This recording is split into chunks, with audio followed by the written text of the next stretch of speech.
जय माता दी। आप सभी का स्वागत है आपके अपने चैनल प्रतिभा भक्ति वर्ल्ड में। आज 21 मार्च 2026 नवरात्रि का तीसरा दिन है और नवरात्रि के तीसरे दिन आज हम सुनेंगे श्री दुर्गा सप्तशती चौथा अध्याय का पाठ।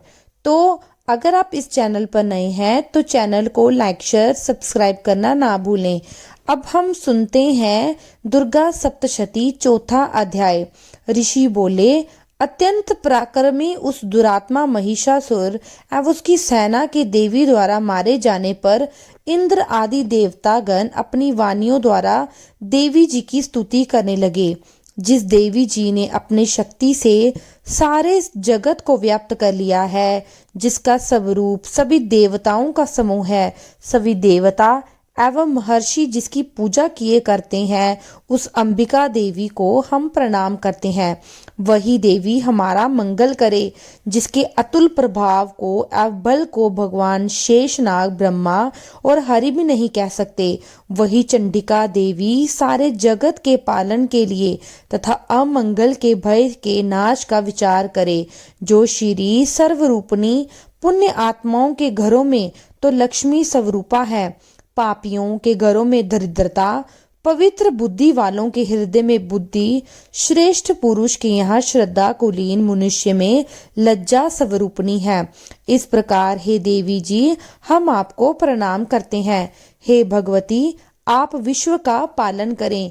हे मातेश्वरी, आपके इस अंचित रूप का असुरों के क्षय करने वाले आपके महान पराक्रम का एवं देवता तथा असुरों के सामने संग्राम में किए गए आपके अद्भुत चरित्रों का वर्णन हम इस प्रकार कर सकते हैं। हे भगवती, आप संपूर्ण जग का कारण हो। सत, रज, तम इन तीनों गुणों वाले होते हुए भी आप अज्ञेय हैं। दोषों के कारण हम लोग आपको जान नहीं सकते। हम तो क्या, विष्णु, शिव जी आदि भी आपका पार नहीं पा सकते। आप सबकी आश्रय हो एवं आप आद्या अव्याकृता पराप्रकृति हो। हे देवी जी, सभी यज्ञों में जिसके उच्चारण करने से सभी देवता तृप्त हो, आप ऐसी अचिंत महाव्रत स्वरूप हो और संपूर्ण दोषों से रहित इंद्रियों को वश में करने वाले तत्व को ही सार जानने वाले मोक्षार्थी मुनिजन जिसका अभ्यास करते हैं, वह देवी भगवती परा विद्या आप हो। आप शब्द स्वरूपा हो। परम पवित्र ऋग्वेद, यजुर्वेद एवं मनोहर उद्गीर के पदों के पाठ से युक्त सामवेद का आप निदान हो। वेद त्रय देवी हो। 6 गुणों से संपन्न आप भगवती हो। सभी शास्त्रों का ज्ञान कराने वाली हे देवी आप मेघा हो। दुर्गम संसार रूप सागर से पार उतारने वाली नौका रूप दुर्गा हो। आप असंग हो। कैटव दैत्य के शत्रु विष्णु के वक्ष स्थल पर निवास करने वाली आप लक्ष्मी स्वरूपा हो और चंद्रमा को मस्तक पर धारण करने वाले भगवान शंकर से सम्मानित आप गौरी हो। यद्यपि आपका मुख सुंदर तथा परिपूर्ण चंद्रमा के बिंब का अनुकरण करने वाला एवं निर्मल मंद मुस्कान से शोभित है, इस प्रकार के निर्मल मद मुस्कान से शोभित चंद्रमुख को देखकर क्रोध से परिपूर्ण महिषासुर ने झट से ही आप पर प्रहार किया। ये एक अद्भुत बात है। उससे भी अति अद्भुत एवं विचित्र बात तो ये है, जब वह मुख क्रोध से युक्त था, उदय होते हुए चंद्रमा की भांति लाला लाल था, तनी हुई भौहें अति विकराल थी। ऐसा देखकर महिषासुर ने अपने प्राण तुरंत वहीं पर नहीं छोड़ दिए। भला ऐसा कौन प्राणी है जो क्रोधी यमराज को देखकर भी जीवित रह सके। हे देवी जी, आप प्रसन्न हो। सर्वदा उन्नति दाता देवी जी, आप जिन पर प्रसन्न है वे सभी देशों में आदर पाते हैं, उन्हें ही धन तथा यश प्राप्त होता है। हे देवी, आपकी कृपा ही द्वारा ही पुण्य आत्मा पुरुष सभी धर्म संबंधी कार्य प्रतिदिन किया करते हैं। आपकी कृपा से उसे स्वर्ण लाभ होता है। इसी कारण आप तीनों लोकों में फल देने वाली हो। आपसे बढ़कर और कौन है। सबके लिए उपकार करने वाली हो, आप सर्वदा दयामय हो। इन राक्षसों के वध करने से जगत सुखी हो। ये राक्षस कभी नरक के लिए चिरकाल तक भले ही पाप करते रहे हों। संग्राम में इनका वध आपने इसलिए किया कि मुझसे मारे जाने से ये स्वर्ग को चले जाएंगे। यही मन में रखकर हे देवी, आप पापियों का वध करती हो। आप असुरों को केवल देखने मात्र से भस्म क्यों नहीं करती? शत्रुओं पर शस्त्रों का प्रहार क्यों कर दिया करती हो? इसका भी कारण है, क्योंकि शत्रुंग मेरे शस्त्रों से मरकर पवित्र होकर उत्तम लोकों में पहुंचे। इस प्रकार आपके ये विचार अति उत्तम है। आपका शील स्वभाव दुराचारियों के दुष्ट प्रभाव को निर्वित करने वाला है और आपका रूप अचिंत है। उसकी अन्य किसी के साथ तुलना नहीं हो सकती। आपका पराक्रम तो देवताओं के पराक्रम को नाश करने वाला और दैत्यों का नाश करने वाला है। इसी प्रकार आप शत्रुओं पर भी दया करती हैं। आपके पराक्रम की तुलना हे देवी किसके साथ हो सकती है? आपके रूप भी तो परम मनोहर है, परंतु शत्रुओं को भयदायक है।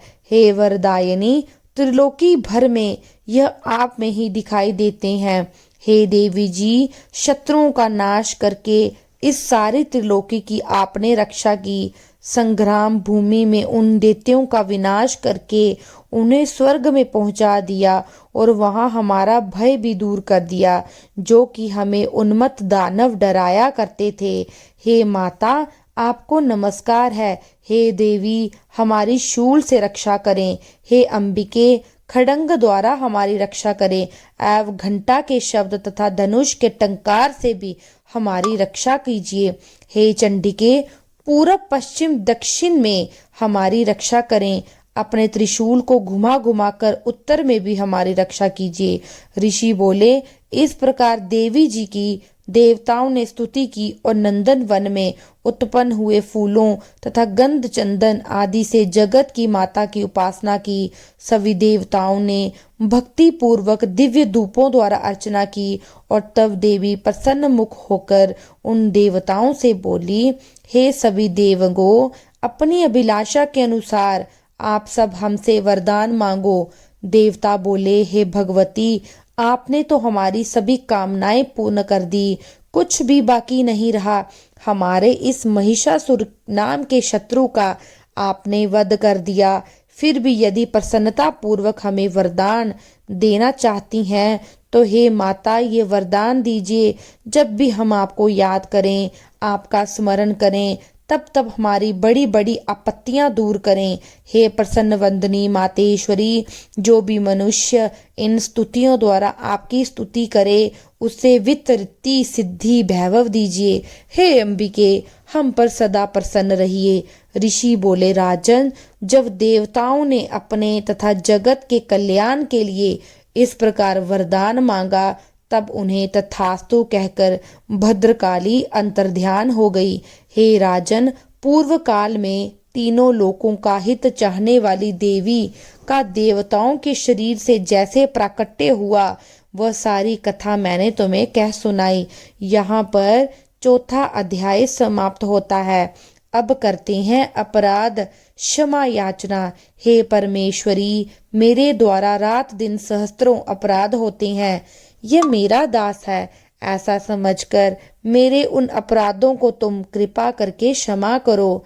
परमेश्वरी, मैं आवाहन नहीं जानता, विसर्जन करना नहीं जानता और पूजा भी सही तरीके से करना नहीं जानता।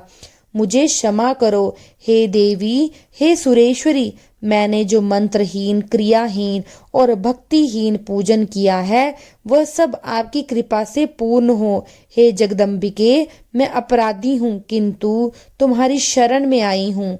इस समय दया का पात्र हूँ, जैसा चाहो वैसा करो। हे देवी, हे परमेश्वरी, अज्ञान से, भूल से अथवा बुद्धि भ्रांत होने के कारण मैंने जो न्यूनता या अधिकता कर दी हो वह सब क्षमा करो और प्रसन्न हो। सच्चिदानंद स्वरूप परमेश्वरी, जगत माता कामेश्वरी, तुम प्रेम पूर्वक मेरी ये पूजा स्वीकार करो और मुझ पर प्रसन्न हो। बोलिए दुर्गा माता की जय।